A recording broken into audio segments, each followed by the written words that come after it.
Jamar Chase, wide receiver, LSU. I'm a beast, yeah. I'm a dog, yeah. I'm a flex, I'm a ball, yeah. Best wide receiver because I catch the best. My routes are the cleanest. Burrow going to launch downfield for Chase. Got it! Touchdown! And the rest of my game speaks for itself. I told everyone coming in, he's not going to bust. You know, it's starting to happen. He's going to be great for us, and he's a great friend. Baby, I'm in STEM mode. Hey, get this. Bengals wide receivers averaged just 2.4 yards of separation, the fewest of any wide receiver group in the NFL last season. Cincinnati's front office looked to address that right this offseason, drafting Jamar Chase in the first round. But it's another receiver that's been getting Joe Burrow's attention in camp. That's T. Higgins. Big difference. He looks like a different guy out there. You know, we were throwing the deep balls, and, you know, the first couple I underthrew a little bit, and I was like, geez, T, you know, where did that come from? I didn't really expect that from him, and he's getting out of there this year. We have some horses on offense that I'm really excited about. He's going to have a big year. Diana Rossini is here. Prayers up for technology. Diana, that's what the quarterback had to say, right? But what are you hearing out of Cincinnati? Well, look, you don't need to really reach out to sources in that organization and to the players to hear the maturity in Joe Burrow's voice, but let's just start with that, just from the leadership aspect. We've always known that Joe has really embraced that role. And I was told that he's already taken that sophomore step already in just a year, knowing what he's dealt with. But let's talk about his injury, right? So we've heard nothing but positive news. We know that Schefter's been reporting he should be good to go by the start of the season. And really, from what I can gather in terms of information, he's going to be good to go by training camp.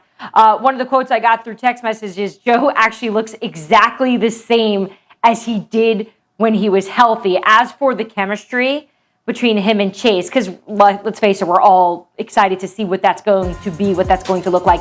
It's like they were meant to play together.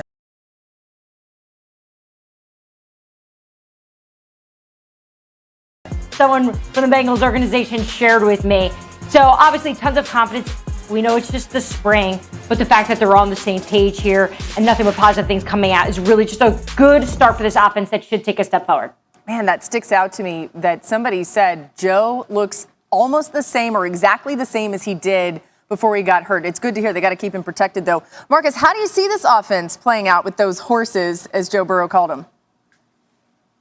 This is a really talented young group of skill position players. And obviously the elephant in the room is whether the offensive line will be able to protect Joe and keep him upright.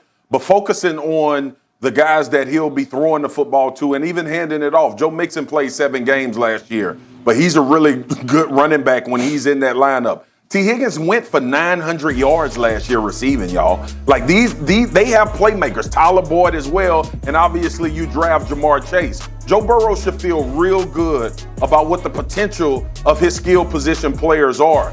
And look, I'm going to say it now. If the Cincinnati Bengals get this right from a lot of elements, and Mina's going to talk about one of them, so I'm going to leave that for her. They have a nucleus of young guys that they will be able to depend on going forward that can make plays. I believe Joe is the franchise guy for a long time. I believe these receivers can be dynamic together and even as individuals. And Joe Mixon staying healthy gives them at least a top 15 back in the NFL. So be careful about just throwing Cincinnati to the wayside and saying that, oh, it's just the Bengals. These young guys are going to have something to say about this division and this season this year. Yeah, Marcus, I have 3, beyond Joe Burrow's health, 3 kind of big questions about the Bengals offense. One you touched on, can this line protect Joe Burrow? Another one is Zach Taylor, the head coach, I think is going to be under a great deal of pressure this season to improve the offense. That is his bread and butter. But something that occurred to me when we heard Joe Burrow talk about throwing to T. Higgins was, can the deep ball improve? Because that was the biggest weakness last season. On passes of 15 yards or less, Joe Burrow ranked 8th in QBR, 20 yards or more, 31st. And you know from watching him at LSU throwing the ball, the deep ball, to Jamar Chase, he can do it. He doesn't have the strongest arm in the world, but he's exceptionally accurate and has a keen sense of timing, which are just as important to throwing a deep ball as arm strength. So the hope, I believe, is that the selection of Jamar Chase who will certainly boost those tight separation numbers you saw, will unlock that part of Joe Burrow's game, because that was his biggest weakness last year, and I think it's the aspect that's most likely to take a step forward this season.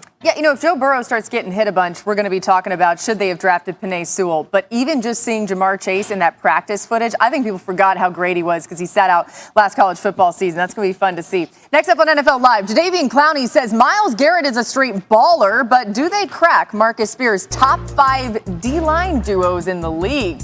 Ooh, Swagoo's got a list. Stay with us to find out who he's putting there. You might have a gripe with the top, okay? Anyway, here's what we did this week. Take a look.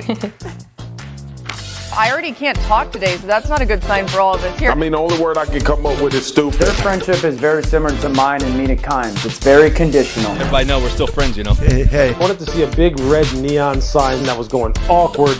I'm married to my wife unless anything changes. I got a job for now. That means something is probably going to change. Breaking news.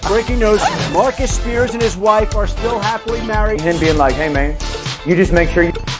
I wanted to let him linger there on his Peyton Manning. Oh, there it is. We're not making the show go longer because Dan would have still been talking. Oh, man. Dan's mic has gone out. Should I not pay a bill or something? I just can't get over Dan. Technology issues today, man. This is something cracking me up.